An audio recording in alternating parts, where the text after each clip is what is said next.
Okey, Assalamualaikum warahmatullahi taala wabarakatuh dan salam sejahtera. Right, apa khabar semua? Okey, untuk hari ni, untuk kali ni adalah update berkenaan dengan tanaman tebu yang telah saya tanam bersama orang tua saya kira-kira 11 bulan yang lalu.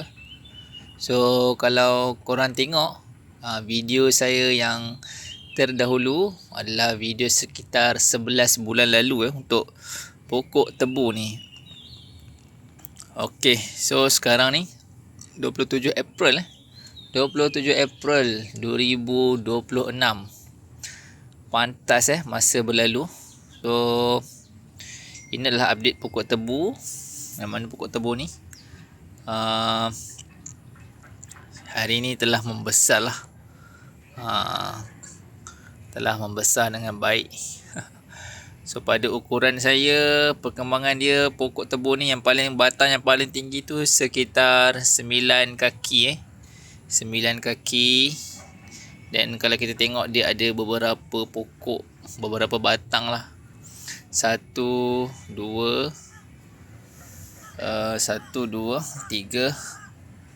4 5 6 7. Okey. Alright, 7. Kat belakang sebelah kiri tu, itu kira tak membesar lah orang kata. Tapi yang ni menjadi okey. So agak-agak korang rasa berbaloi ke tak berbaloi tanam tebu untuk tunggu selama 11 bulan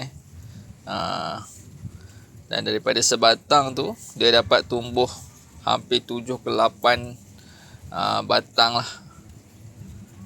So pada saya, kalau kita buat tanaman berskala besar dekat tanah yang lebih luas, insya-Allah lah kita boleh buat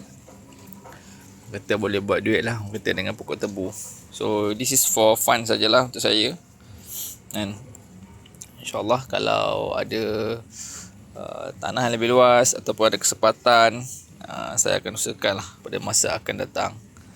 So ini adalah update pokok tebu yang telah saya tanam sekitar 11 bulan yang lalu. So alhamdulillah pokok dia telah besar. Okay. So pada saya ini mungkin sebulan lagi dah kita dah boleh tebang lah, dia dah ranum lah, dia dah manis insyaAllah. Okay. So apa yang menariknya, sedikit perkongsian lah pembacaan saya tadi. Saya dapati bahawa pokok tebu ni sesuai untuk kita tanam, orang kata jarak dia 7 ke 8 kaki lah antara satu sama lain. Orang kata serumpun jarak rumpun pertama dengan rumpun yang kedua. So okay, alhamdulillah pokok ni mengambil masa 11 bulan untuk membesar macam ni. Ini saya tanam, saya jaga orang kata biasa-biasa je. Tak konsisten pun, just mengharapkan hujan. Kadang-kadang busy juga nak siram setiap hari, tak sempat. So alhamdulillah.